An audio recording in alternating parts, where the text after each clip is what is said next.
नमस्कार मंडळी, कसे आहात तुम्ही सगळे? जवळजवळ एक 8 ते 9 महिन्यानंतर हा व्लॉग येतो आहे. खूप लोकांनी असं विचारलं की काय म्हणजे कुठे गायब झालात, ऑफलाईन का होता? तर मग त्याचं रिझन असं आहे की आम्ही प्रेग्नंट होतो आणि आम्ही वी आर प्रेग्नंट. तर मग म्हणजे मी प्रेग्नंट होते आणि माझं फक्त पोट वाढलं आणि मस्तपैकी 28 ऑक्टोबरला कृषिवमच्या आयुष्यात आला आहे. सो आम्ही ठरवलेलं की बऱ्यापैकी ही गोष्ट प्रायव्हेटच ठेवूयात आणि नंतर डिलिव्हरीनंतर आपण सगळं काही सगळ्यांशी शेअर करूयात. तर मग नाही ठीक आहे, हा व्लॉग थोडा ॲज अ डिस्कशन स्टाईलमध्ये करू सो दॅट आपण बऱ्यापैकी एक फ्लो मेंटेन करू शकतो. आणि काही लोकांनी पण आपल्याला जे प्रश्न विचारले आपल्या नातेवाईकांनी, आणि फॅन्स नाही बोलणार मी, पण नॉर्मल लोकांनी, कारण फॅन्स आहेत नाहीत आणि आमच्यासाठीच व्हिडिओ बनवतो म्हणून. सो त्याप्रमाणे आपण हा व्लॉग एक फ्लोमध्ये ठेवूया. सो मग पहिलं असं डिस्कशनचा point, up to the point, की कधी आपल्याला म्हणजे लोकांना सांग की कसं कधी कळलं आपल्याला की प्रेग्नंट आहोत वगैरे असं, आणि पहिला ट्रायमिस्टर कसा होता बऱ्यापैकी? आम्हाला कळलं म्हणजे ओके, चालू कुठून झालं की पहिला ट्रायमिस्टर अजून कसा होता? आपण इंडिया ट्रिपला गेलो होतो. आधी सिडनीला गजानन महाराज प्रकट दिन वगैरे आपण अटेंड केला. त्याच्यानंतर नेक्स्ट डे इंडियाला, सिंगापूर पूर्ण पायी फिरलो. म्हणजे एक अशी धारणा असते ना लोकांची की इव्हन आपण पण आधी जेव्हा ट्राय करत असतो तेव्हा पहिल्या काही दिवसात कुठे जायचं नाही, आराम करायचा, घरी बसून राहायचं आणि विमानाचा प्रवास मेनली टाळला पाहिजे वगैरे असं लोक बोलतात वगैरे. तर मग आपल्याला तर मेन विमानानेच प्रवास केला डायरेक्ट, सेकंड डेच डायरेक्ट. आणि माहिती नव्हतं तेव्हा प्रेग्नेंट आहे. तर मग किती पूर्ण दिवस आमचा 11 तासाचा सिंगापूरला हॉल्ट होता, म्हणून आम्ही बाहेर जाऊन पूर्ण सिंगापूर फिरलो, एवढं चाललो, इतकी मजा केली. ब्लॉग पण टाकलेत आणि हो, ते ब्लॉग पण टाकलेत. आणि विमानाने प्रवास केला, जी सेकंड फ्लाईट होती सिंगापूर टू इंडिया, त्याच्यामध्ये इतका डेंजर टर्ब्युलन्स की आम्हाला ड्रिंक्स वगैरे काहीही दिले नव्हते टर्ब्युलन्समुळे. सो तेव्हाही माहीत नव्हतं. त्याच्यानंतर इंडियाला आम्ही फक्त 1 वीकसाठी गेलेलो लग्न अटेंड करण्यासाठी. तेव्हा पण इतकी धावपळ. इकडे ऑस्ट्रेलियाला येण्यासाठी वेगळी एक इंडियाची मला शॉपिंग करायची होती, ती केली.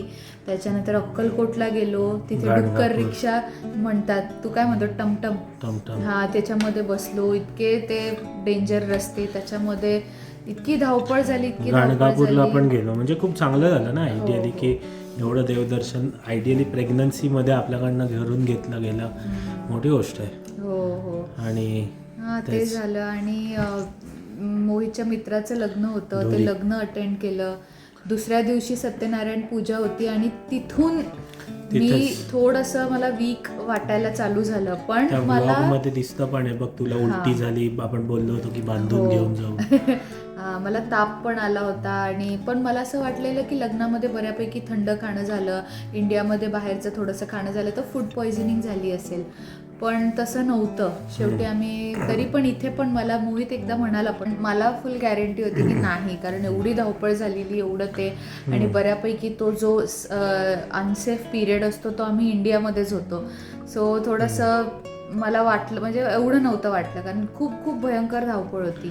मग आम्ही इथे आलो, आई बाबा पण आले, आणि इथे म्हणजे ऑस्ट्रेलियाला आलो. आणि त्या दिवशी पण रात्रभर मला ताप, उलट्या आणि खूप वीक वाटत होतं.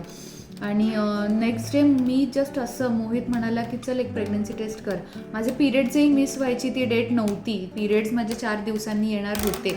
4 डेज आधीच मी युरिन प्रेग्नन्सी टेस्ट केली आणि त्यामध्ये एकदम थिन लाईन आली.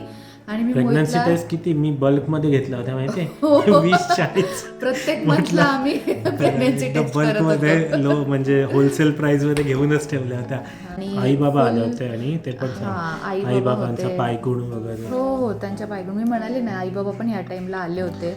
त्यांचा लास्ट टाइम पायगुण. आणि तिकडे कॅनडामध्ये पण उभी जन्माला आली. इकडे जर कोणाला होत नसेल पोरं तर माझ्या आई वडिलांना पैसे देऊन बोलवून. ते जेव्हा लास्ट टाइम कॅनडाला गेलेले, कॅनडाला मोहितची सिस्टर राहते, आणि म्हणजे ते जेव्हा फर्स्ट टाइम गेले तेव्हा त्या प्रेग्नेंट राहिलेल्या, आणि ते जेव्हा इथे फर्स्ट टाइम आले तेव्हा मी प्रेग्नेंट राहिले. सो असं छान एक कोइन्सिडन्स झाला. आणि मग जसं कळालं की प्रेग्नंट आहे त्याच्या नेक्स्ट डेपासून मी कामावर सांगितलं की मला थोडा टाईम ऑफ हवा आहे, कारण जस्ट एक रेस्ट घ्यायची आहे. त्याच्यासाठी बरेचसे डॉक्युमेंट्स लागतात, डॉक्टरचे लेटर वगैरे वगैरे. पण डेली ब्लड टेस्ट सुरू झाल्या, HCG लेवल वाढते का, हां ती डबलनी वाढली पाहिजे एव्हरी 48 आवर्समध्ये. सो होता थोडासा एक फर्स्ट ट्रायमिस्टर असतो तो खूप ट्रिकी असतो, खूप काळजी घ्यावी लागते. पण माझ्या मते कन्सीव्ह होण्यासाठी एक गोष्ट आहे ते म्हणजे तुम्ही स्ट्रेस फ्री हॉलिडेजवर जा. पण मग 3 महिने बऱ्यापैकी मी घरीच राहिले 12th वीक पर्यंत. आणि आपल्यामध्ये 3 महिने पहिले कोणाला सांगत नाहीत. सो आणि आपण तर जास्तीच प्रिकॉशन्स घेत होतो, कोणालाच सांगितलं नाही, फक्त घरच्या घरीच. आणि 3 महिने सगळ्यात पहिले तर आई बाबांनाच सांगितलं, कारण ते इथेच राहत होते. माझ्या आई वडिलांना पण 6 का 8 आठवड्यांनंतर सांगितलं. 6 आठवड्यांनंतर फर्स्ट सोनोग्राफी, जेव्हा हार्टबीट्स कळाले फर्स्ट सोनोग्राफी तेव्हा माझ्या मम्मी पप्पांना सांगितलं. आता एवढंच. आणि जेव्हा 12 वीकची सोनोग्राफी झाली तेव्हा मग सगळ्यांना आम्ही सांगितलं, घरचे वगैरे सगळे असं. बरोबर. नाही तेच सर, मग तेव्हा झालं चोरोटी भरल्यानंतर चोरोटी भरली आणि नंतर जेंडर रिव्हीलचा व्हिडिओ आता प्ले करू आपण. मला जेंडर कळालेलं आहे, आम्हाला म्हणजे आई बाबांना सांगितलेलं आहे. सो त्याच्यासाठी आम्ही छोटीशी घरातल्या घरात जेंडर रिव्हीलचं एक सेलिब्रेशन करतोय. आमच्यासाठी खास करून असणार आहे, ते अजून आम्हाला माहिती नाही आहे मोहितला आणि मला. सो छोटासा गेम आहे. ही आपल्या हॉलमध्ये एक लाईट आहे आणि त्या लाईटला असे वेगळे वेगळे फिरवून दाखवा बाबा, फिरवून दाखवत आहे. हा, ते कलर्स बाबा फिरवत राहतील. जिथे ते थांबतील तर पिंक म्हणजे मुलगी, पिंक वर थांबले तर मुलगी, ब्लू वर थांबले तर मुलगा, असं. आता सध्या ग्रीन वर थांबलेत. अच्छा, कळालं मम्मी तुम्हाला पण? अच्छा अच्छा, ठीक आहे. भावाने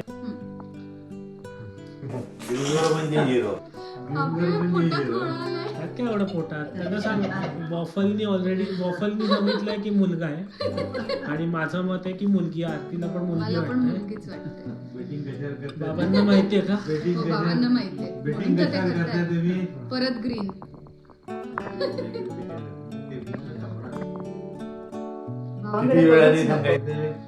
तुमच्यावर आहे.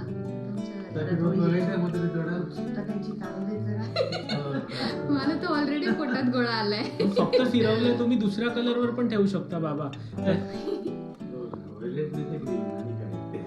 का तो पिवळा आहे, लाल आहे, हा पोपटी आहे, हा येलो, पिंक फिरतोय, परत ग्रीन.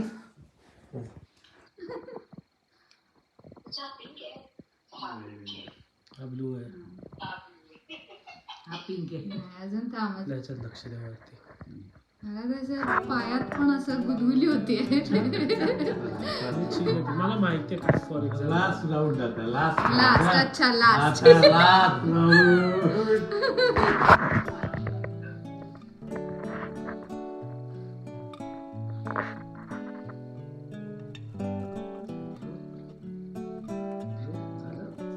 फायनल.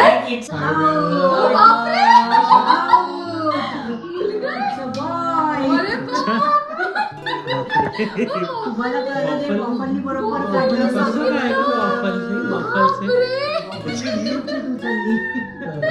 तुला भीती वाटायला हा, पण माझी NIPT टेस्ट झाली होती. त्याला काहीतरी त्या NIPTचा फुल फॉर्म मला नाही आठवणार. सो त्याच्यामध्ये तुम्हाला एक तर कळतं की काही डिजीज कंडिशन असतील का बेबीला, ट्रायझोमी, डाऊन सिंड्रोम वगैरे. त्याच्यामध्ये जेंडरही कळतं. सो त्याच्यामुळे आम्हाला 10th वीकमध्येच जेंडर कळालं होतं. बरोबर. सो सेकंड ट्रायमिस्टरमध्ये मी सगळ्यात पहिले तर माझा जॉब चालू केला. मिड मे मध्ये माझा जॉब सुरू झाला आणि बऱ्यापैकी कामावरच्यांनी पण मला सपोर्ट केला. पण लाईट ड्युटीज दिल्या मला, म्हणजे फक्त असेसमेंट्स करायच्या, नो हेवी वर्क वगैरे असं. आणि क्रेविंग वाईज मला तेव्हा एवढ्या क्रेविंग्स नव्हत्या, कारण तेव्हा जस्ट मी स्टार्ट केलेलं खायला. पण नंतर एंड ऑफ सेकंड ट्रायमिस्टर मला खूप खायची इच्छा व्हायची. त्याच्यामध्ये एक होती कैरी, आणि कैरी हा असा प्रकार आहे की मला मला खूप आवडायच्या कैऱ्या, पण अशा कधी मिळायच्या नाही कैऱ्या. पण त्यांनी बरोबर कुठून तरी एक आहे स्टोअर, तिथून शोधून आणल्या, आणि ते जे आणलं तेव्हा ॲट अ टाइम तो अशा 6-7 कैऱ्या घेऊन यायचा. टर्किश डेझर्ट मला एक काटमेर म्हणून खूप आवडायचा, सो ते खायला आम्ही सिडनीला गेलेलो.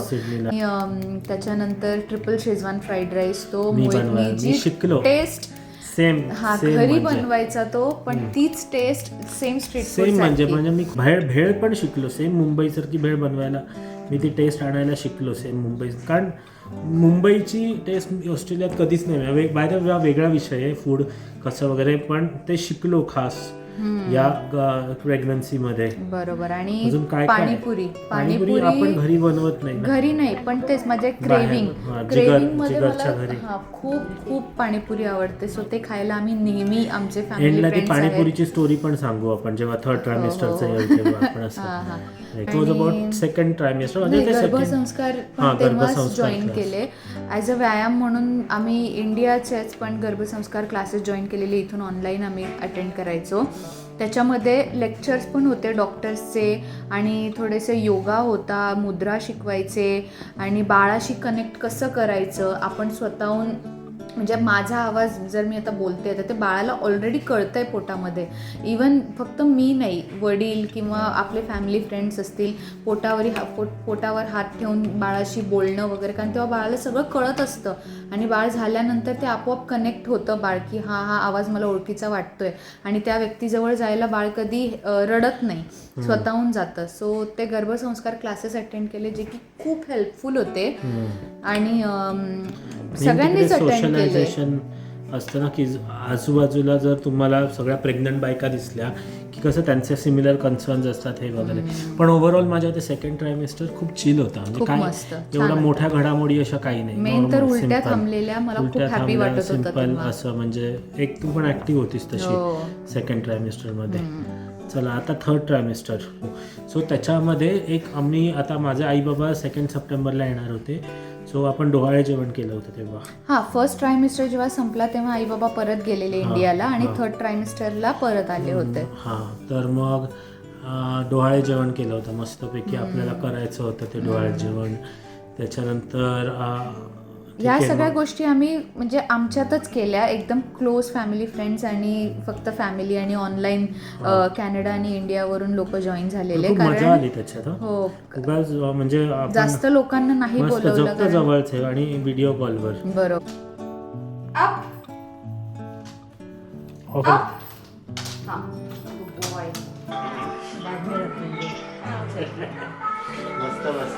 बघ ना,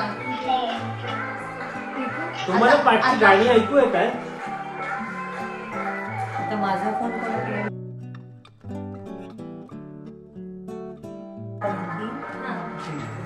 हल्दी नीचे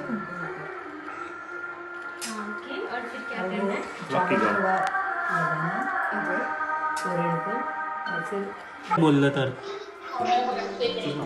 आई आता तिसरी ओटी भरते. नाही औक्षण करते.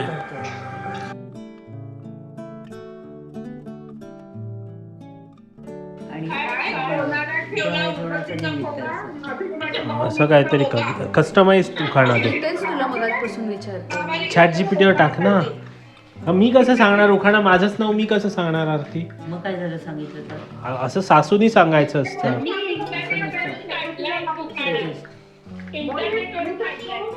हा म्हणा.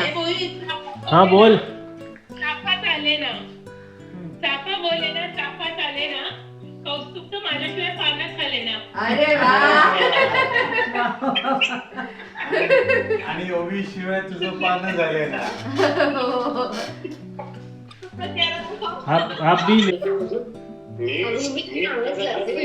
मी विदुलाचं नाव घेऊ शकतो.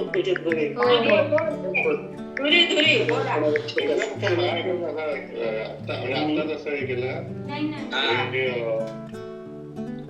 रोहित शर्माने मारला 6 विदुलाने केलं धुरी आडनाव फिक्स.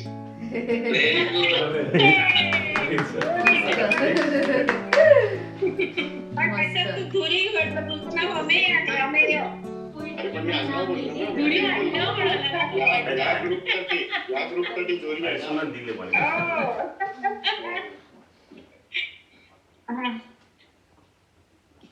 आई उखाणा बनवते वाटतं.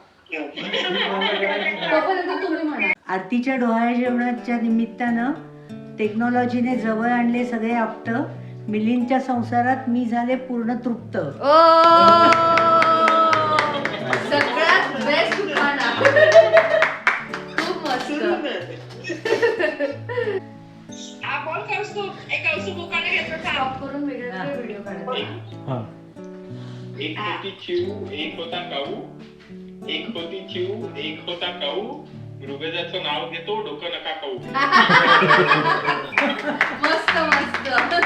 तो अधिकार फक्त मृगजाचा आहे डोकं खाण्याचा. मग बाबांना द्यावं तर. बाबांचंच काढतोय. नाही नाही, शोधून दे त्यांना, काढून दे. स्वतः ते हास्य कवी म्हणतात ना स्वतःला. नाही आता नाही. ऑन द स्पॉट आत्ताच हे केलाय, हे डिझाईन केलाय मी. शीघ्र कवी. हा डिझाईन केलाय मी आत्ताच्या आत्ता, म्हणून ते करतात ना, ते आता दाखवलं काढून. गॅस बंद आहे ना. हो बंद केला मी केला. केला बंद केला. तुम्ही बघा ना बाबा, तुम्ही करा काहीतरी रायमिंग वर्ड. धुरी आहे, माधुरी, धुरी काहीतरी असं काहीतरी करू शकता. म्हणजे धुरी आणि माधुरी रायमिंग वर्ड्स होतात ना, असं सांगतोय की व्हिडिओ कॉलवर आहे आपल्या धुरी, असं टाइप्स.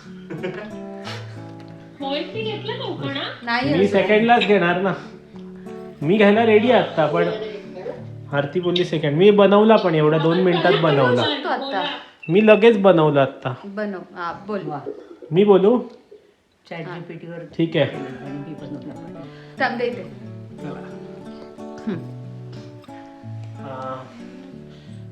आम्ही थांब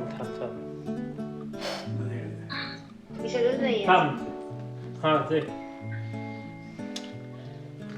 आम्ही घेतला कुत्रा कारण घरात घुसले चोर.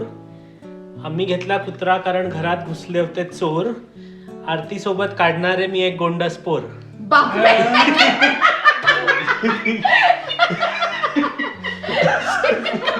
अरे डोहाळे जेवणाचा तोच आहे, एकदम परफेक्ट उखाणा आहे.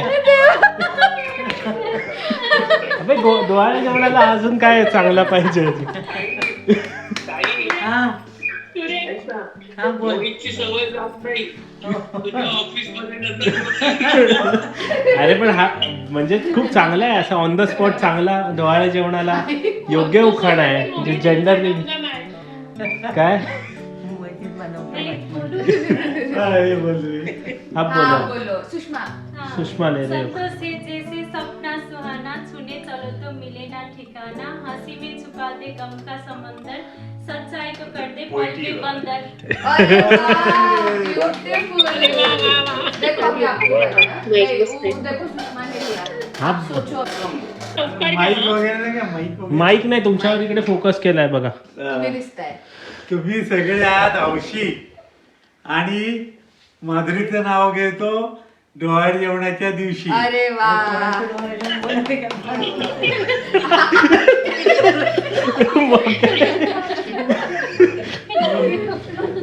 मेरे तो और एक है. अच्छा बोलो, बोलो, बोलो. और एक का. संतोष जी खाते समोसा गरम, खाकर बोले भैया एक और धर्म, नींद में भी सपना देखे गोलगप्पे का, मुस्कुराए जैसे मिल गया खजाना पप्पे का. अरे वाह. एक नंबर. ठीक आप आहे. भी ले लो एखाद. मला बघ मोहितने नॅचरल काढून दिलाय. असतं. हा आरतीने विथ चॅट जीपीटी घेते कस्टमाइज्ड उखाणा. खूप सिंपल आहे. ठीक आहे. सोन्याच्या ताटात वाढली पन्ह्याची डाळ. सोन्याच्या ताटात वाढली पन्ह्याची डाळ. मोहित सोबत मिळो आम्हाला गोजीरवाणं बाळ. अरे वा. सोने के प्लेट में हमें दाली डाल डाली दाल. मोहित के साथ मिलो हमें बाल. मिले बाल मतलब बच्चा. बच्चा. बच्चा ऐसा. मैंने लिया मम्मी मेरी मम्मी भाग जाएगी. नाही अबे तो अभी तो डोहाळे जेवणच आहे ना, पास्ट टेन्स आहे ते. व्हॉट्स नेक्स्ट? आता काय नेक्स्ट आई? आता नेक्स्ट काय आहे?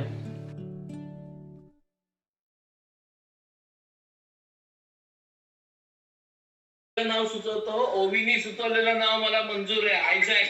आयझॅक. नाही नाही सिरियस सिरियस. बघा आमची माझी शॉर्टलिस्ट बघा, शॉर्टलिस्ट बघा काय आहे आतापर्यंतची. शॉर्टलिस्ट आहे पहिलं श्रीगर्भ. हे नाव श्रीगर्भ विष्णूचं नाव. विष्णू सहस्रनामावली मधलं आहे श्रीगर्भ. पण हे नाव तो एक्स वरून चालू करणार आहे. नाही हे नाही ग बाई, सगळी नावं नाही एक्स वरून, ते मी नंतर, तो सेपरेट टॉपिक आहे. तुला कळत नसेल तर तू गप्प बस.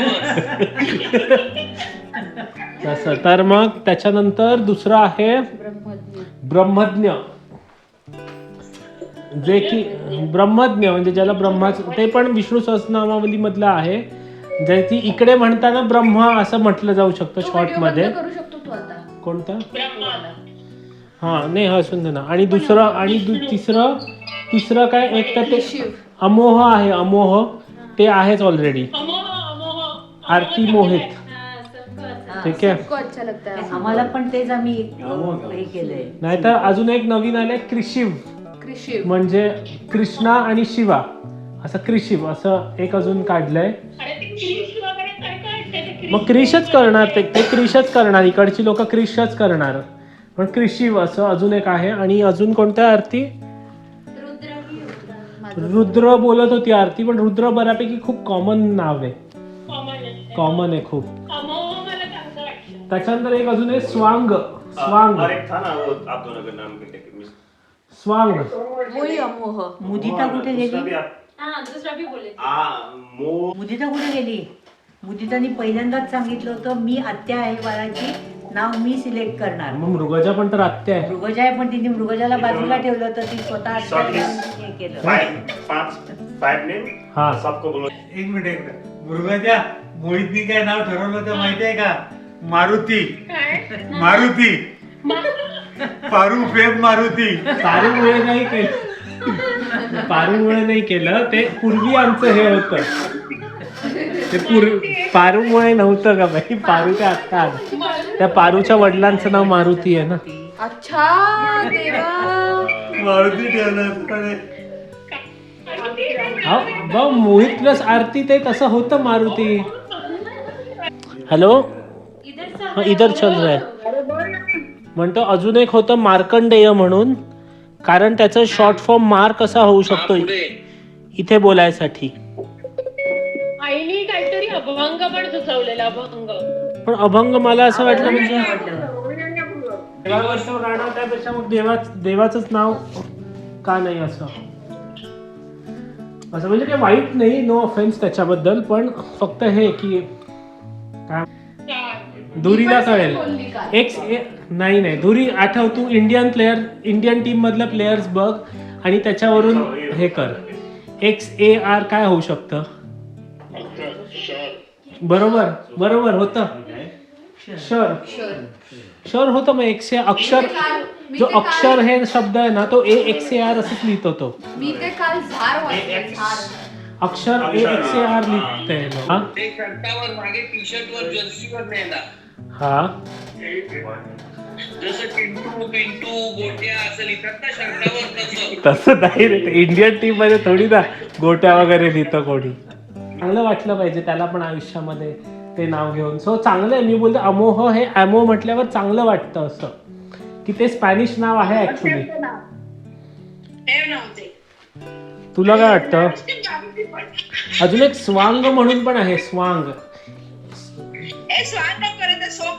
नाही SWAANG. दादा कोणत्या पिक्चर मधलं लबाड लांडगं डॉग करताय, लगीन करायचं स्वांग करताय. अरे पण स्वान आत्तामध्ये आम्ही सिरीज पाहिली, त्याच्या एक की बाईचं नाव काय होतं? शू म्याव म्याव. शू म्याव म्याव. शू म्याव म्हणजे मांजरी सारखी शू करणारी. काय पण बोल.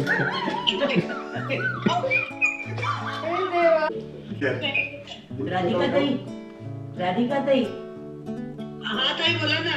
हा तुम्हाला काय कुठचं बरं वाटतंय काय तुम्ही गप्प सुचवा. हो हो नाही नाही मी तिला मागे पण बोलली होती की अमोह नाव हे खरोखरच छान आहे म्हणून. मम्मीला पण खूप आवडले. ओवी उठली बघ. म्हणजे छान आहे एकदम. ओवी उठली बघ. ओवी उठली आई.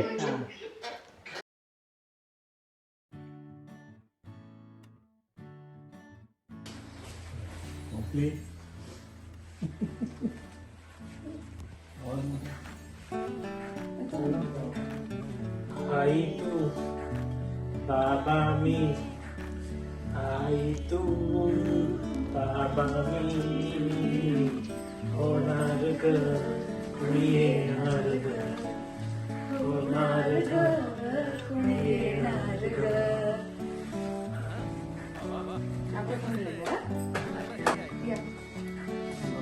आता चालू आहे. या बाबा या.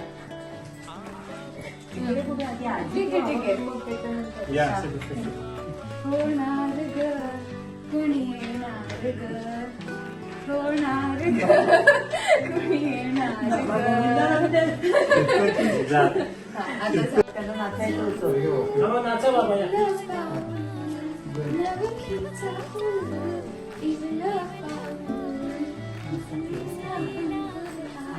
बाबा बाबा यायचं तर जा.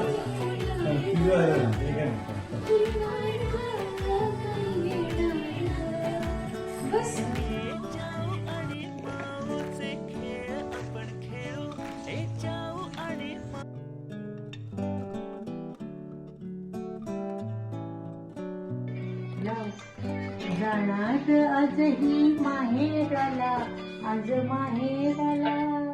ओटी भरा ग ओटी भरा, हिची ओटी भरा. हिरवी चोळी शालू हिरवा, हिरवी चोळी शालू हिरवा. हाती भरला हिरवा चुडा, हाती भरला हिरवा चुडा. हिरवा मरवा वेणीत घालायच्या, वेणीत घाला. हिरवा मरवा वेणीत घालायच्या, वेणीत घाला. ओटी भरा ग ओटी भरा, हिची ओटी भरा. त्याच्यानंतरची गोष्ट आहे ते म्हणजे कपाट लावणं. तू कपाट वगैरे पण मस्त लावलंस. तो पण हो. व्हिडिओ आता आपण प्ले होईल. ह्या 3rd ट्रायमिस्टरच्या आपल्या मेमरीज आहेत. खूप छान गोष्ट आहे हे. म्हणजे एका आपल्या बाळाच्या स्वागतासाठी आपण जे करतो ना, जेव्हा कपाट लावायला सुरुवात केली मी त्याची, तेव्हाच मला असं वाटायला लागलं बापरे कोणीतरी येतंय. खूप मस्त फिलिंग येते. मला आत्तापर्यंत नव्हती ही फिलिंग.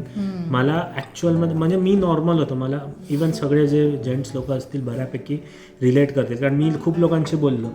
बऱ्यापैकी जेंट्स लोकांना इवन बाळाला पहिल्यांदा हातात घ्यायला पण भीती वाटायची. मग जेवढ्या लोकांची मी बोललो आहे आणि मला पण वाटत होती आधी स्टार्टला. मी शिकलो आता, मी मस्त हातात वगैरे घेतो. पण ही गोष्ट कधी किक झाली मला जेव्हा त्याला सोनोग्राफी जेव्हा झाली होती, त्यांनी बाळ कसं दिसतं आतमध्ये ते दाखवलं. ॲक्च्युली ते तसा फोटो येण्यासाठी प्रॉपर 3D स्कॅन करावा लागतो. पण आमचा रेडिओग्राफर इतका चांगला होता, तो बोलला की चला मी तुमच्या बाळाचा एक 3D फोटो क्लिक करतो. आणि तो फोटो क्लिक केला आणि मोहित तेव्हापासून पूर्ण चेंज आधी झाला. मला वाटलं, आधी मला तो पण फोटो टाकू आपण. आधी मला तो कळलाच नाही फोटो. मला वेगळा वाटत होता. म्हणलं ठीक आहे बाळाचं डोकं असेल काय फरक नाही. मग आरतीने मला दुसऱ्या अँगलनी दाखवला. म्हटलं ह्याचे ओठ सेम माझ्यासारखं आणि सेम माझ्यासारखं. मी म्हटलं सेम माझ्यासारखं दिसतं. मी म्हटलं दुसऱ्या फोटोमध्ये पण तिसऱ्या फोटोमध्ये आणि म्हटलं एवढं कसं ना सेम एवढा माझ्यासारखं. तेव्हा मला ती एक जी फिलिंग होती ती एकदम किक झाली की अच्छा हे खूप भारी आहे की एवढं म्हणजे असं. म्हणजे ऑफकोर्स मुलं चेंज होतात दिवसाला. आत्ता करंटली आरतीसारखा दिसतोय ते असं बोलतात, पण ओठ माझ्यासारखेच आहेत असं. पण मला तेव्हा ते एक मस्त असं ते आणि जनरेट झाली गोष्ट. तो फोटो टीव्हीवर टाकून त्यांनी सगळ्यांना फोन केले आणि सगळ्यांना सांगितलं हे बघा हे कोणासारखं दिसतंय. एकदम परफेक्ट. तेच. आणि एकदा माझ्या बाबांसारखा पण दिसत होता पूर्ण. म्हणजे एक ते ही फिलिंग खूप मस्त असते की एकदा जेव्हा तोपर्यंत मला नॉर्मल चालू होतं सगळं की बाई ठीक आहे प्रेग्नंट आहे, म्हणजे ऑफकोर्स रेडी होतं सगळं होतं. तेच. त्याच्यानंतर आपण दसरा दिवाळी वगैरे ह्या गोष्टी वगैरे पण साजऱ्या केल्या मस्तपैकी. एक ओव्हरऑल लाईफ तसं चालू होतं ॲज युजल. समोरून गेला. काढता येईल, मी काढतो ना.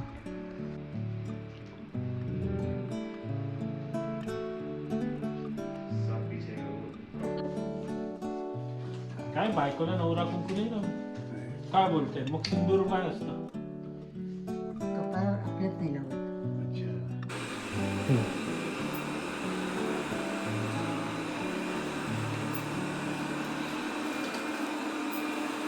मोफलला लावायला लागेल ना त्याला कोण लावणार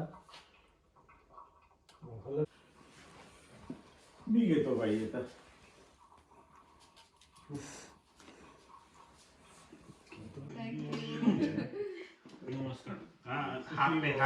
सुखी राहा. घेतला त्यांचा पण भेळ दाखव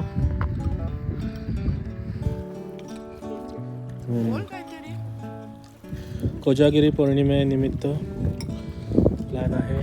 चंद्र दिसत नाही पण नंतर मसाला दुधाचा प्लॅन. आजो आजो कुत्ता नहीं आता हाक के पास.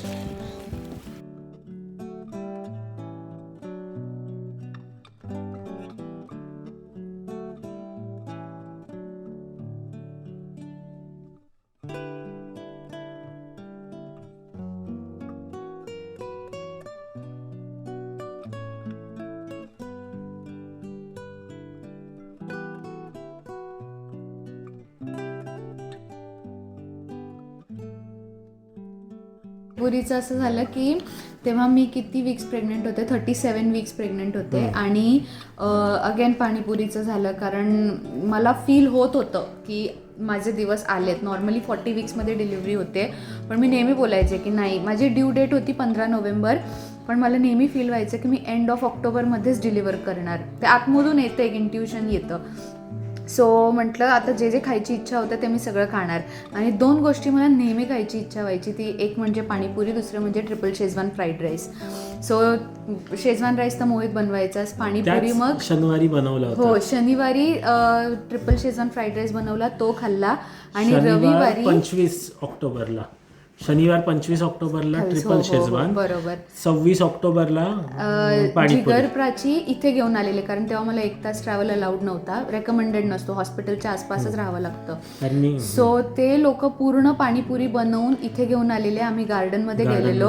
हॉस्पिटलच्या समोर जे गार्डन आहे ते तिथे आम्ही उभं राहून सगळ्यांनी मिळून पाणीपुरी तेव्हा खाल्ली. जोक पण मारला होता ना की अगर बच्चा हो जाएगा तो इधर सामने ही हॉस्पिटल है असा. जानबूझ के ये म्हणजे हाच गार्डन आपण चूज करतोय कारण इन केस आता जावं लागलं हॉस्पिटलमध्ये तर इथेच जाऊ. आणि ती पाणीपुरी इतकी मस्त बनली होती की तो पण एक जोक झाला की आता माझ्या बाळाला सहन नाही होते तो बाहेर येऊनच आता पाणीपुरी खाणार. हे झालं जोकमध्ये झालं हा हे सगळे जोकमध्ये आम्ही हसतोय वगैरे. 26 तारखेला हे पाणीपुरीचं झालं. सगळेजण गेले घरी. संध्याकाळ झाली रात्र झाली 2 वाजता म्हणजे 27 तारखेचे 2 AM म्हणजे पाणीपुरी खाल्ल्यानंतर ऑलमोस्ट 8 तास 8-9 तासांनी 2 AM ला माझा वॉटर ब्रेक झाला. तू पण सांगितलं काहीतरी मला आल्यासारखं वाटतंय मी बाहेर. झोपलेले आम्ही दोघेही झोपलेलो आणि मी अचानक उठले आणि मोहितला म्हणजे अशी झोपलेली मी फक्त त्याला असं पाठीमागून हात केला मोहित काहीतरी बाहेर येतंय काहीतरी आमचं बाहेर सगळं रेडी होतं हॉस्पिटल बॅग वगैरे सगळं सगळं रेडी केलेलं. फुल म्हणजे आज आमच्या डोक्यात असं होतं की वॉटर ब्रेक झाला सगळी कामं सोडून द्या आणि निघा हॉस्पिटल बॅग घेऊन निघा असं कन्सेप्ट होती पण तसं नसतं. मग तू फोन केला होता मिडवाईफला तेव्हाच 2 वाजता फोन केला रात्री. खूप चांगली सिस्टीम आहे बाय द वे इकडची मेडिकल सिस्टीम. लोक बोलतात खराब आहे मला खूप मस्त वाटली. खूप आमची तरी ऍटलीस्ट खूप मस्त काळजी घेतली गेली. खरंच आहे. नाही मग मिडवाईफला फोन केला तिने कन्फर्म केलं की ते नक्की वॉटर ब्रेकच आहे का नॉर्मल डिस्चार्ज वगैरे आहे. सकाळी आपण जाऊन त्यांनी टेस्ट केली. हां मग त्यांनी मला सकाळी 7 वाजता बोलवलं. जे त्यांनी स्वॉब वगैरे घेतला आणि टेस्ट केलं तर ॲक्च्युअलमध्ये वॉटर ब्रेक झालं होतं आणि आम्ही दोघं फुल एक्सायटेड. आणि तोपर्यंत नेम पण नव्हतं डिस्कस हे झालेलं ना. नेम सजेशन ते आहे ना सो नेम सजेशन आहे डोळे जेवणाच्या वेळी केलंय ना. हा नाही मग ऍक्च्युली इथे आमचं कसं माझं एक कन्फर्म झालेलं की नाव कृषी माझं पण कन्फर्मच होतं. मीच सुचवलं होतं कृषी हे नाव पण सो वॉटर ब्रेक झाल्यावर मी त्याला विचारलं रात्री 2 वाजता बघ 1-2 दिवसामध्ये बाळ येणार आहे तू मला सांग तुला आता चेंज करायचं आहे का. असं नको व्हायला तू नंतर बोलशील मला नाही विचारलं तू तुझं ठरवलं असं. नाही म्हणजे मी तेच म्हणत होतो की अजून चांगलं, कारण मला अभिमान वाटतो आपण वॉफलचं नाव मस्त ठेवलंय खूप छान. कुत्र्याचं. हो हो. सो त्यामुळे खूप छान वाटतं. मी म्हटलं मग जरा आपण मेंदूला ताण देऊ ना, आपण कशाला रिलॅक्स होतो. पण मे बी रिलॅक्स यासाठी, कारण आरतीला एक बाळाशी कम्युनिकेट करताना ते इम्पॉर्टंट असतं काहीतरी नाव सुचव कम्युनिकेट करणं. हां, असं बरोबर. त्यासाठी नाही, मग सकाळी 7ला गेलो, आमचं टेस्ट केली तर ॲक्च्युअलमध्ये वॉटर ब्रेक होतं Water आणि त्यांनी सांगितलं की घरी जा आणि उद्या सकाळी परत या. हां. तर मग मी थोडी घाबरले की असं कसं, म्हणजे वॉटर ब्रेक झालंय, पाणी वाहतंय आणि ते पाणी संपलं तर मग कसं होणार. पण असं काहीही नसतं. त्यांनी भरपूर माझे कन्फ्युजन दूर केले, जे पण काही डोक्यामध्ये होतं. पण म्हणजे ते पाणी संपत नसतं, बाळ तू शू काहीतरी करत असतं. 44 तास लेबरमध्ये होती. 40 तास 40 तास लेबरमध्ये होती. त्यांनी घरी पाठवलं मेनली घरी, 27 हां. तारखेला. पण तेव्हा तुला 27 इतकं पेन बिलकुल नव्हतं, तुला काहीच झिरो पेन पेन, नव्हतं झिरो तेव्हा. पेन. आणि मला पेन येण्यासाठी मी नुसती पूर्ण दिवसभर 27 तारखेचा वॉक केला, चालत राहिली, खूप walk वॉक केला. केला, खूप हां. वॉक केला. पेन पण पेन चालूच नाही झाला. आणि संध्याकाळी 5 वाजेच्या दरम्यान 3 वाजता वगैरे तुला. खूप जोराचं पाणी. आणि मी तेव्हाच ऑफिसमध्ये पण सांगितलं की बाई वॉटर ब्रेक झालंय. मी 2 आठवड्यानंतरची सुट्टी टाकली होती, कारण आपल्याला डेट तेव्हाची 2 आठवड्यानंतरची दिली होती. माझ्या सांगितलं, कामावरही सगळं हँड ओव्हर केलं पटापट 2-3 तासात ह्याच्यातून. मी तर चाललो सुट्टीवरती असं. हो, होणारे माहित सो होतं ते. 3 वाजता मी तेव्हा काम संपवलं आणि त्याच्यानंतर तुला पुन्हा दुखायला लागलं. पुन्हा 5 वाजता, तेच ना, 5 तुला वाजता दुखायला चालू झालं. पहिले खूप जास्त पाणी आलं, नाही. खूप जास्त पाणी आलं. हो, मला आठवतंय. पिंक डिस्चार्ज झाला. हा Pink discharge झाला. आणि तेव्हा- त्याच्यानंतर आमचं कंटिन्युअस मिडवाईफशी बोलणं चालूच होतं की असं होतंय तसं होतंय. आणि ती मला सतत सांगते डोंट वरी, उद्या सकाळीच ये वगैरे. मग ती बोलली की तुला इनकेस म्हणजे खूपच पुढच्या भीती दिवशी वाटते. सकाळी तिला ते इंजेक्शन ड्रिप लावणार होते हां. कळ्यासाठीचं. ते खूप कॉन्फिडंट होते की डिलिव्हरी आज होणारच नाहीये, कारण फर्स्ट बेबीला वेळ लागतो, भरपूर वेळ लागतो. सो ते झालं. आणि मग नंतर खूप जास्त वॉटर बाहेर यायला लागलं, तेव्हा मी खूप घाबरले. यांनी मोहितनी पूर्ण कारवरती पूर्ण प्लास्टिकची हां. हे टाकली. आणि तेव्हा वॉफलचं सांगायचं बऱ्यापैकी. आणि अचानक तेव्हा आई बाबा मध्ये चालायला गेले होते. वॉकला गेले. आई बाबा वॉकला गेले होते. मी, आरती आणि वॉफल हे तिघच घरी होतो, आणि ओरिओ पण ओरिओ बाहेर होता. पण वॉफलला काय माहिती, काय कळलं माहीत नाही, कुत्र्यांना बित्र्यांना वगैरे. मी गडबडीत होतो. माझं घराचा बाहेरचा दरवाजा मी उघडाच ठेवला होता आणि वॉफल होता तिकडे, मधलं गेट पण नव्हतं. वॉफल होता तिकडे. आणि नंतर मी तुझ्या इकडे सगळं पॅकिंग बिकिंगचं बघायला लागलो. मी विसरून गेलो बाहेरचा दरवाजा उघडा. आणि नंतर मी बघतो बापरे, वॉफल गेला कुठे. तर मग वॉफल अचानक बाहेर स्वतःहून गाडीमध्ये जाऊन बसला होता तिकडे. अक्षरशः जिथे मी बसणार, जिथे ती प्लास्टिक टाकलेलं तिथे खाली जाऊन म्हणजे बसला. असं बोलत होता की म्हणजे मला पण घेऊन जा, मे बी तुम्हाला माझी गरज आहे वगैरे, असं टाईपचं. कुत्र्यांना कसं ना कळतं, असं वेगळंच आहे असं. मग तेव्हा आम्ही निघालो हॉस्पिटलमध्ये. आणि तिथून मला कारमधून पेन व्हायला चालू झालं. जसं बसलो तिथे मला 1-2 कळा आलेल्या, पण खूप माइल्ड, खूप जसं पिरियड सारखं दुखतं ना, एकदम सेम तसं. हॉस्पिटलमध्ये गेलो, मग त्यांनी चेक वगैरे केलं. ते बोलले अजूनही नाही, उद्या सकाळीच या. पण आम्ही थोडं घाबरलो होतो की नाही, इनकेस रात्रीमध्ये काही झालं, आम्ही घरी नाही शांत बसू शकणार. कारण घरी डोक्यात तोच विचार की आता फर्स्ट टाइम, काहीच माहिती नाही कधी असतं, काय असतं वगैरे. ते अजून त्याच्यानंतर पण 24 तासांनी झालं बाय द वे.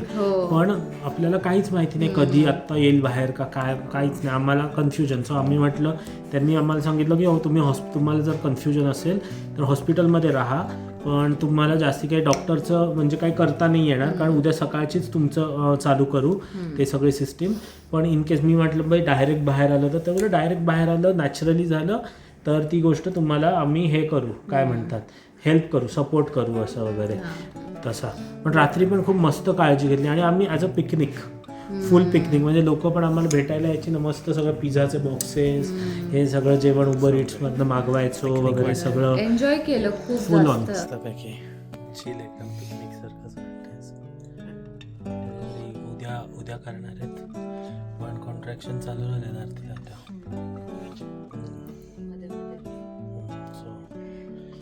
मस्त आमचा नाईट आउट करायचा हॉस्पिटलमध्येच तो. लेबर फुल एन्जॉय केलंय, काही प्रॉब्लेम नाही. मग रात्रभर तिथे राहिलो, तिथे त्या बॉल एक्सरसाइजेस वगैरे केल्या. मला एकच होतं की लवकर बाहेर येऊ देत, कारण तो वॉटर एवढं बाहेर येत होतं माझ्या डोक्यात तिथे पण एकच, बापरे पाणी संपलं तर काय, नाही बाळाला आपलं काय श्वास होणार होतं घ्यायला. माहितीये पहिल्यांदा की जेव्हा आम्ही विचार काय केला, त्यांनी सांगितलं होतं ना की आयदर तुम्ही घरी जा नाही तर इकडेच थांबा असं. आपण बोलतो घरी जाऊन जेवण खाऊन करून येऊ, आणि तेव्हा खाली हॉस्पिटलच्या दरवाजातच पूर्ण असा तो गश ऑफ वॉटर येतो ना, पूर्ण धबधबा अशा प्रकारे प्रॉपर, म्हणजे ते सगळ्यात जास्त म्हणजे जो धबधबा बोलतात ना ते वाला वॉटर ब्रेक असं होतं. परत आम्ही वर गेलो आणि म्हटलं आम्हाला इथेच राहायचं इथेच थांबतो, म्हणजे डाऊटच नाही, घरी जातच नाही आता. तो नेक्स्ट डे त्यांनीच येऊन उठवलं आपल्याला 6 वाजता. नाही, उठवलं पण नाही. रात्रभरात खूप चांगली नर्स होती, खूप चांगली नर्स होती ती, त्यांनी- म्हातारी होती.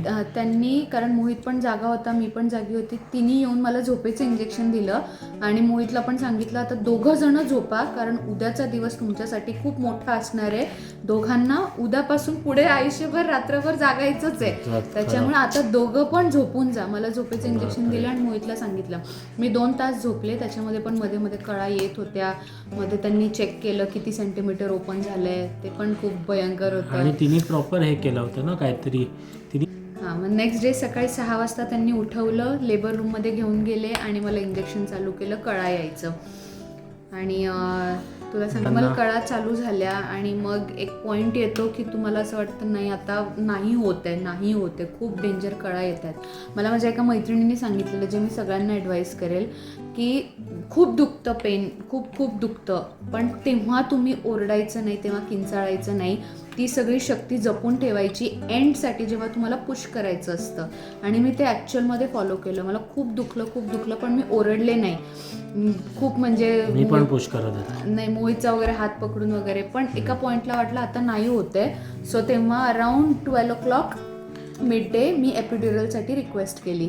सो त्यांनी एपिड्युरल टाकलं आणि त्याच्यानंतर फुल्ली एकदम Chill. एन्जॉय, काहीच नाही, समजा. काही झिरो कळा येत दुखणं, आहेत पण दुखत नाही. फील होत आहे, पोट कडक होत आहे, काहीतरी खाली येत आहे, पण झिरो पेन. नंतर तेच मग आणि नंतर मग हळूहळू मला वेगळाच टाइम होता तो, तेव्हा पण खाणं पिणं चालू होतं मस्त. हां, जेवलो वगैरे प्रॉपर. आम्हाला टिफिन आणून दिलेलं आमच्या एका मैत्रिणींनी वगैरे, आईबाबांनी घरी जेवण बनवलेलं, ते सगळं असं खूप छान चालू होतं. आणि 4:30-5 वाजता फुल्ली डायलेट झाले मी आणि त्यांनी सांगितलं ठीक आहे it's time to push. So push करायला चालू केलं, सगळं झालं आणि बऱ्यापैकी मोहितने पण खूप साथ दिली, तो पण पुश करत होता. मला पण म्हणजे ते कळा जेव्हा येत होत्या ना तेव्हा असं कमॉन असं सगळे बोलत होते, असं पुश असं ते आपलं ऑटोमॅटिकली होतं, त्या फेजमध्येच असतो असं प्रॉपर. आणि कारण मला असं वाटतं की मी एनर्जी दिली ना तर ती ट्रान्सफर होते, माझं आहे ते मानणं वगैरे असं स्वतःचंच. पण असं असतं ते की मला कळतं की कधी पुश, आणि मग मला कळली ॲक्च्युअलमध्ये पुश करण्यामागचं टेन्शन काय, की जेवढं पुश करतं ना तुम्ही करून बघा, असं तुमचं डोकं पूर्ण गरगरून जाणार, फुल मॅक्सिमम तुमच्यातली पॉवर यूज करून बधीर. आणि त्याच्यात पण तुम्ही 10-15 वेळा पण प्रॉपर पुश केलं तरी पण नाही अशा टाईपचं, तर मग तुम्ही वेडे होऊन जाल माणूस. सो ही गोष्ट म्हणजे मी मान्य करतो की ही जी हे पुश करणं ही म्हणजे वन ऑफ द डिफिकल्ट गोष्ट आहे आयुष्यातली. त्याच्यासाठी काहीच वेगळी गोष्ट नाही, ऑल्टरनेटिव्ह नाही आहेत जास्ती त्या गोष्टीला.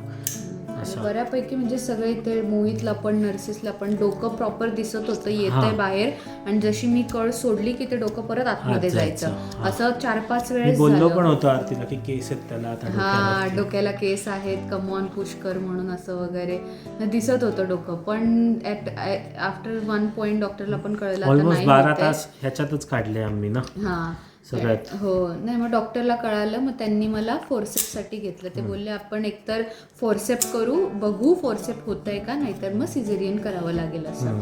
मग आम्हाला ऑपरेशन थिएटरमध्ये घेतलं. तिथे थोडं माझं आत्तापर्यंत मी खूप चिल होतो, पण ऑपरेशन थिएटरमध्ये कसं हे डॉक्टर आणि नर्स म्हणजे वेगवेगळी भांडणं व्हायला लागली, आणि आम्ही पण काय झोप नाही नीट वगैरे असं वगैरे. मी म्हटलं आरती बोली नॉर्मल आहे, रोजचं असतं त्या गोष्टी, पण म्हटलं काय बाई डेंजर. आपल्याला कसं हे इंडियन सिरियल्समध्ये हेच दाखवलं गेलं आहे की तुम्हाला आईला वाचवायचं आहे की मुलाला वाचवायचं. ही लहानपणापासून गोष्ट ते बीज पेरलं गेलं आपल्या डोक्यामध्ये, तुला कळतं हे इंडियन सिरियल्समधून. सो डोक्यात काय पण विचार येतात ना असे हे. आणि मी नॉर्मल असं, मी इंजिनिअरिंग बॅकग्राऊंडचं आहे, सो मला या गोष्टीतलं काहीच माहिती नाही अशा गोष्टी वगैरे. सो मी घाबरलो होतो थोडा, म्हणजे घाबरलं, पण ते नीट होतं. मी काय हे नाही ना काय असं मी रिॲक्ट नाही केलं, मी नीट होतो एकदम. मी विष्णू सहस्त्रनाम वाचायला लागलो तिकडे. नाही ते नंतर, पण Endला. आधी म्हणजे तो सारखं गजानन महाराजांची रक्षा होती आमच्याकडे. हा, सो अंगारा. तो अंगारा त्याच्यामध्ये म्हणजे खूप थ्रू आउट द लेबर येता जाता तो त्याला, मला आणि माझ्या पोटाला असं अंगारा लावत होता अजून येता अजून पण जाता. अंगारा होता. त्याच्यानंतर तिरुपतीला मी गेलो होतो तेव्हा तिकडच्या मंदिराला टच करून आणलेले धागे हा ते वगैरे वगैरे खूप सगळं. गोष्टी लावत होतो हा, मग मी. बऱ्यापैकी ते चालू होतं. सगळं, हा, चालू आणि होतं. मी थकत होते तेव्हा तो एक एक जेली येऊन माझ्या तोंडात ते टाकत सांग ना, होता ते फॉर सांग बेस्ट. एनर्जी. ते एपिड्युरलच्या टाइमला ते शिवावाला झालं होतं ना तो. हा, एका हाताला मी मोईचा हात आणि एका साईडला नर्सचा हात असा पकडलेला आणि मी ओम नमः शिवाय चालू होतं आणि पाठीमागून एनेस्थेटिस्ट ते टाकतोय एपिड्युरल. सगळं झालं, सगळं सक्सेसफुल झालं आणि मग तो बोलला की ओके इट वर्क. अँड काय बोलला तो? शिवपूजा has worked. हा, शिवपूजा हॅज वर्क. हा. मी म्हटलं आणि ऑस्ट्रेलियन. म्हटलं अच्छा तुम्हाला कसं माहिती? तो बोलतो ऑफकोर्स शिव इज फेमस. असं आणि शिव चांगला इज होता तो फेमस. खूप. हा, खूप मस्त. असं म्हणजे खूप गोष्टी म्हणजे साथ देतात आपल्याला अशा टाइमला. नाही म्हणजे सांगितलं की we are taking you to operation theatre, will do forcep आणि फोरसेप फेल झालं तर मग सिझेरियन. तेव्हा मला असं वाटलं की 40 तास झाले आहेत, आय एम इन लेबर, आत्ता सिझेरियनला नका घेऊ. की म्हणजे एक तर स्टार्टिंगलाच घेतलं असतं तर गोष्ट वेगळी होती. पूर्ण लेबर सहन करून एंड मोमेंटला सिझेरियनला घेताय, तर त्याच्यामुळे मला तिथे माझा मूड ऑफ झाला. थिएटरला इकडे वेगळं, घेतलं. इकडे जास्तीत जास्त नॅचरलीच करवतात हो. गोष्टी असं. नाही मग ऑपरेशन थिएटरला घेतलं. मोहितला पण युनिफॉर्म दिला, स्क्रब सूट दिला, डोक्याला कॅप वगैरे दिली आणि मग तिथे मोहितला माझ्या बाजूला बसवलं आणि तिथे तो विष्णू सहस्त्रनामावली वाचायला स्टार्ट केली. फोरसेपनी स्टार्ट केलं काढायला आणि नर्स कंटिन्युअस मोहितला बोलत होती कीप युअर फोन रेडी, कारण डोकं येत आहे आता बाहेर, कारण सगळ्यांना फोटो क्लिक करायचे असतात प्रत्येक आई वडिलांना. तर मग मोहितने लक्षच नाही दिलं, तो कंटिन्युअस म्हणजे मी तिला बोललो की ना I need my phone for some time, I give you. नाही ती पहिल्यांदा दुसऱ्यांदा तुला बोलली तुझं लक्षच नव्हतं, अच्छा, फुल्ली इग्नोर केलं तिला. मी तिला म्हटलं की आय एम रेडी ते नंतर. आणि मग पहिले डोकं बाहेर आलं, ती परत त्याला बोलली इज युअर फोन रेडी, तर तरी पण हा वाचतोच आहे. मग तो बोलला की नाही नंतर. त्याच्यानंतर शोल्डर आले बाहेर, मग ती त्याला बोलली आय नीड युअर फोन, अशी ती त्याला बोलली. मग शेवटी मी तिला म्हणाले की डोंट वरी अबाउट हिम, म्हटलं तो देवाचं वाचतोय, तुझ्या फोनमध्ये क्लिक कर, मी कन्सेंट देते आणि नंतर मग ते फोटोज आपण ट्रान्सफर करूया. मग ती बोलली ठीक आहे. मग सगळे फोटोज तिने क्लिक केले. सगळ्यात मेन गोष्ट कशी, मी व्हिडिओ घेतला ऍक्च्युअली. हा, नंतर जेव्हा त्याला बाळ आलं काढलं ना तेव्हा मी लगेच व्हिडिओ चालू केला. जेव्हा पूर्ण बाळ आलं बाहेर, मग त्यांनी साईडला त्याच्या फोनमध्ये व्हिडिओ चालू केला आणि त्याला घेऊन डायरेक्ट माझ्या इथे छातीवर टाकलं. आणि आता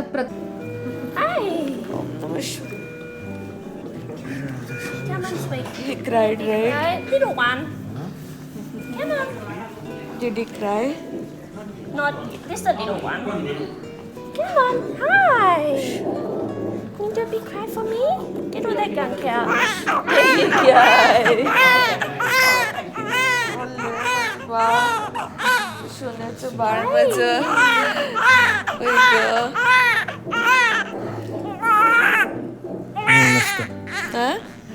डोळे तुझ्यासारखे आलंय माझं सोन्याचं बाळ, माझं सोन्याचं बाळ. My hand is very heavy.